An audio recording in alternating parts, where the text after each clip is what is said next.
Hello children, welcome to this video. I hope you are doing good. In this video, we are going to learn poem comprehension and figure of speech for the poem The House on Elm Street by Nadia Bush. We have learnt about the poem in the previous video.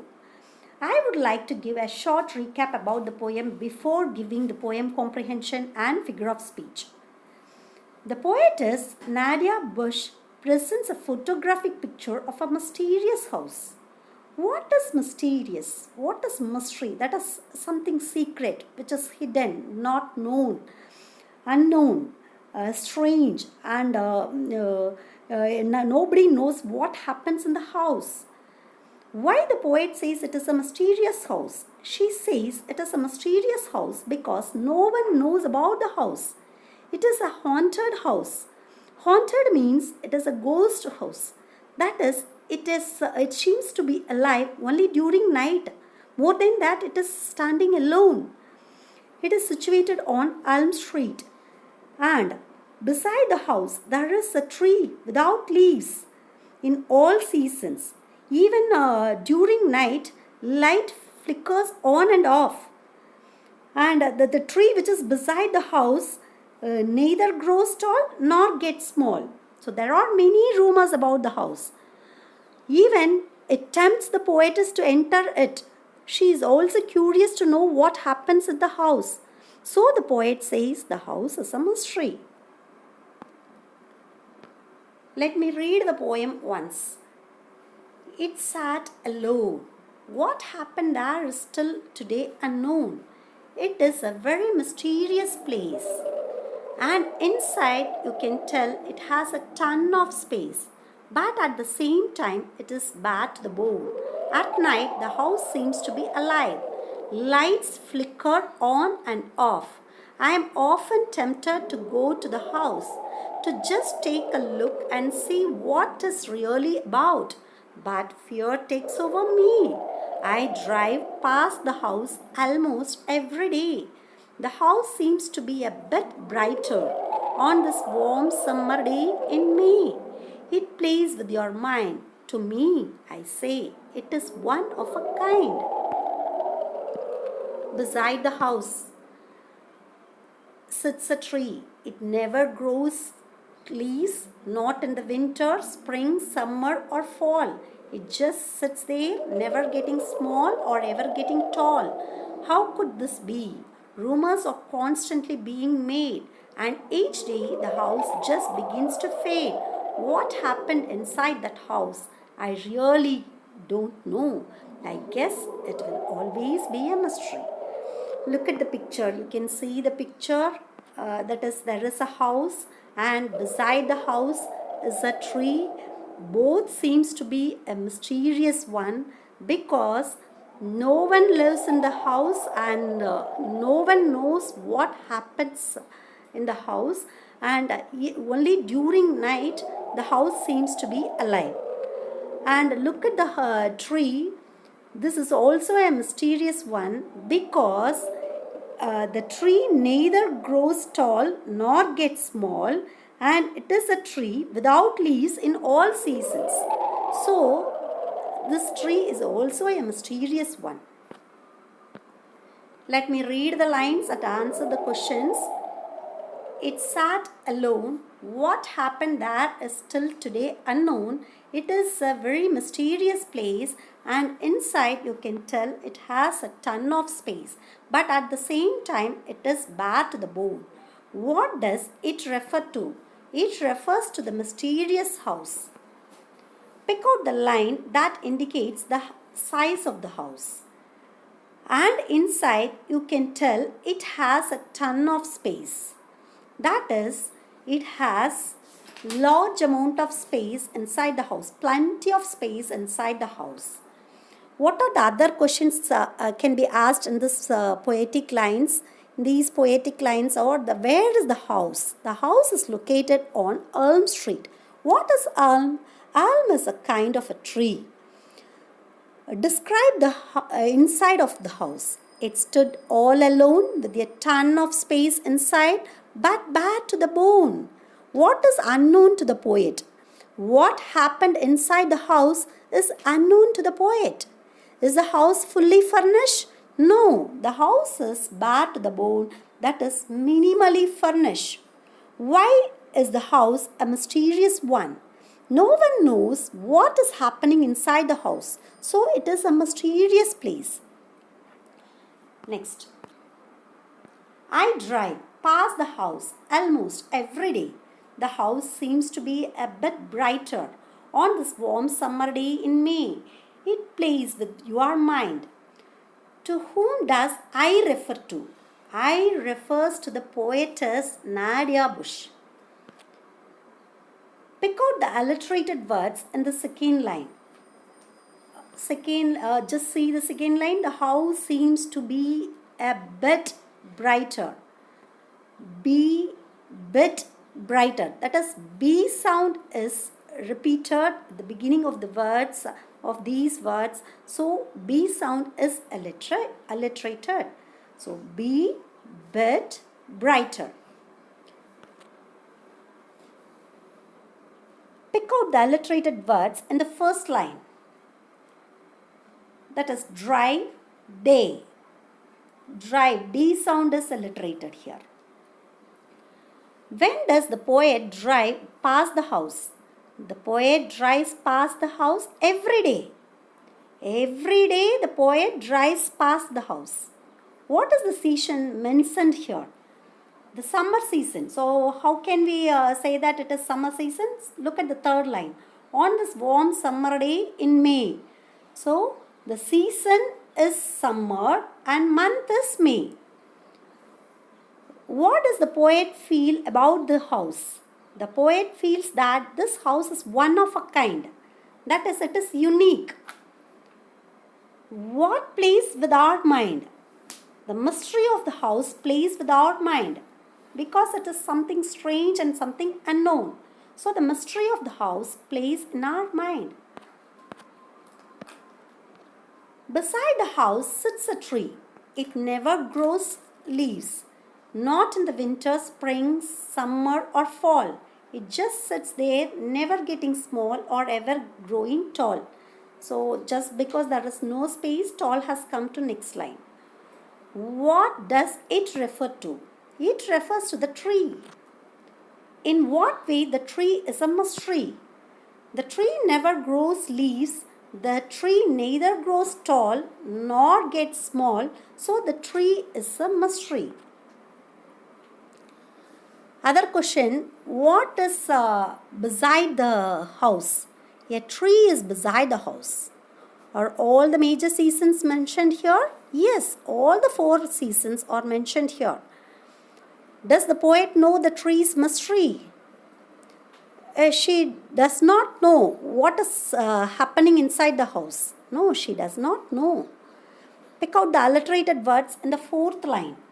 So 4th line, it just sits there, never getting small or ever growing tall. The alliterated words are getting, growing. So G is alliterated here. Next. Rumors are constantly being made and each day the house begins to fade. What happened inside that house? Does the house remains the same every day? No, the house does not remain the same every day. It begins to fade each day. How does the poet consider the house to be a mystery? Nobody knows what happens inside the house, so the poet considers the house as a mystery. What rumors may be made about the house? There may be a ghost in the house, or there may be some antisocial persons using the house. So the house seems to be a mystery.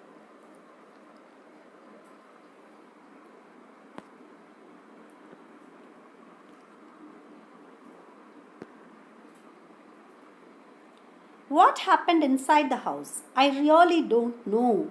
I guess it will always be a mystery. Does the poet know what happened in the house? No, the poet does not know what happened in the house. What is the mystery about the poem? Nobody knows what happens inside the house. So it seems to be a mystery. Let us know the rhyming words and rhyme scheme for each stanza in the poem. Before that, let us know what is a rhyme. A rhyme is a repetition of similar sounds in the final stressed syllables and any following syllables of two or more words. What is rhyming word? Rhyming words are two or more words that have same or similar ending sound, like red bed, cat bat. Now let us find what are all the rhyming words in the given stanza. First, let me read the stanza once. It sat alone. What happened there is still today unknown. It is a very mysterious place, and inside you can tell it has a ton of space, but at the same time it is bad to the bone. Rhyming words. Which sounds the same. The final words which sounds the same, that is alone, unknown, bone. So we have to signify it with the letter A. And other words, that is place, space. These both rhymes similar. Let me give the rhyme scheme. So what is the rhyme scheme? You know, that is it sounds the ordered pattern of rhymes at the ends of the lines or poem or verse, like alone, unknown, bone. These three words rhyme similar, so we have to signify it with the letter A. Place, space. These two words rhyme similar, so we have to signify with the word B. So let me give the rhyme scheme. Alone, A. Unknown, A. Place, B. Space, B. Bone, A. So the rhyme scheme is A, B, B, A. Next. I drive past the house almost every day. The house seems to be a bit brighter on this warm summer day in May. It plays with your mind. To me, I say it is one of a kind. Day, May. Both sound similar. Brighter, it looks different. Mind, kind. These two words sound similar. So let me give the rhyming words. Day, May, mind, kind. What is the rhyme scheme? So for day it is A, for brighter it is B, and for May it is A, and for mind it is C, kind it is C. So the rhyme scheme is A, B, A, C, C. Beside the house sits a tree. It never grows leaves, not in the winter, spring, summer or fall. It just sits there, never getting small or ever getting tall. How could this be? The rhyming words are tree, bee, fall, tall. Here the final words are tree, leaves, fall, tall, bee. These are the final words. And which are the words sounds similar? That is tree, bee, and fall, tall. Fall, tall. These are the words. Rhymes same. So the rhyming words are tree, bee, fall, tall. So the rhyme scheme is A, B, C, C, A. Next stanza. Rumors are constantly being made, and each day the house just begins to fade. What happened inside that house, I really don't know.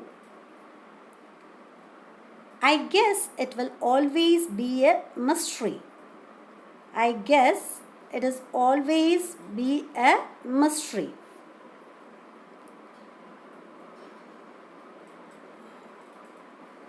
Here the rhyming words are made, fade, because these both words sound similar.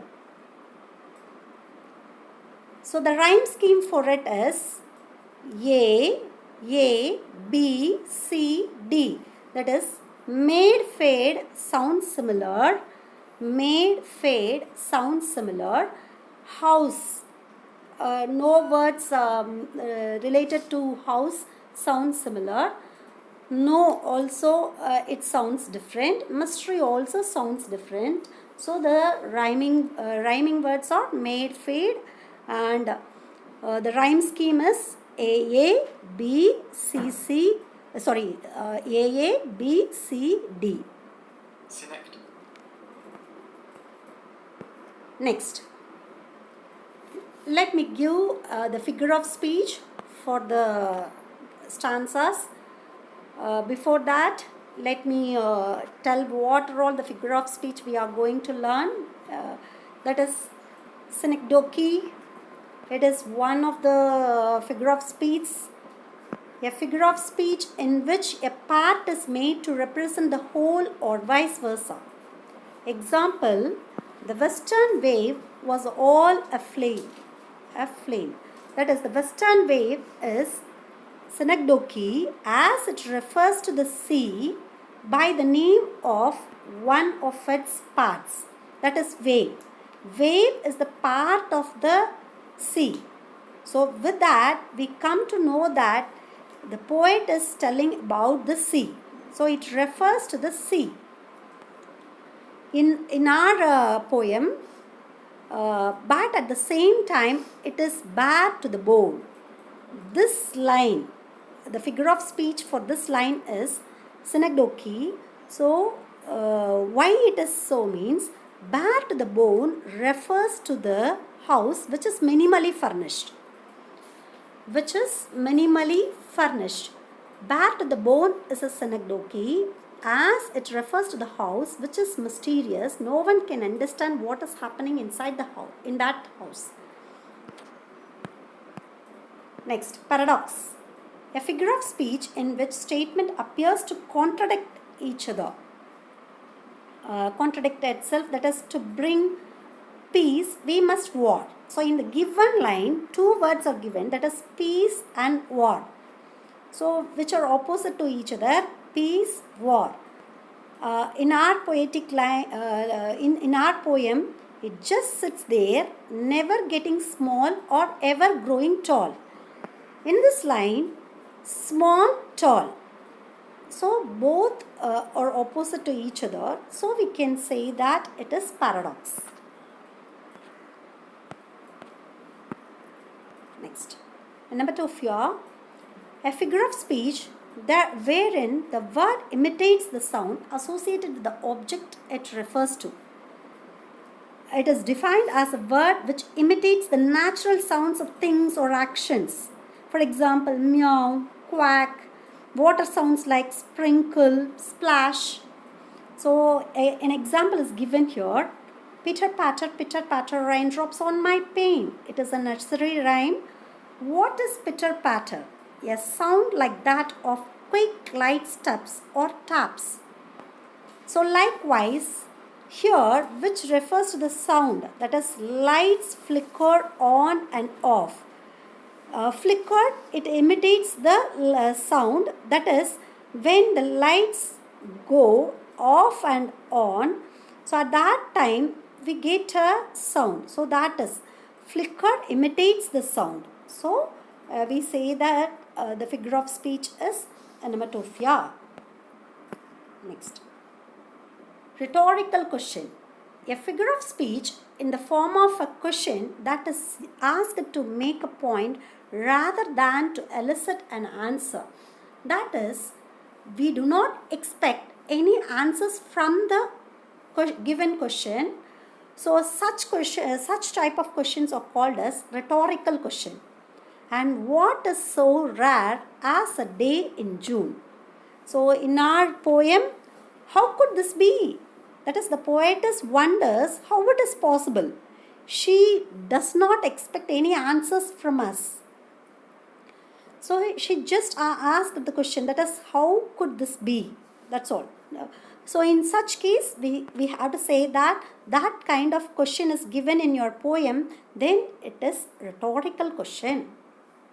The figure of speech is rhetorical question. I hope you might have understood. You will answer. I hope you will answer the poem comprehension and the figure of speech. I hope you might have understood it. Thank you for watching.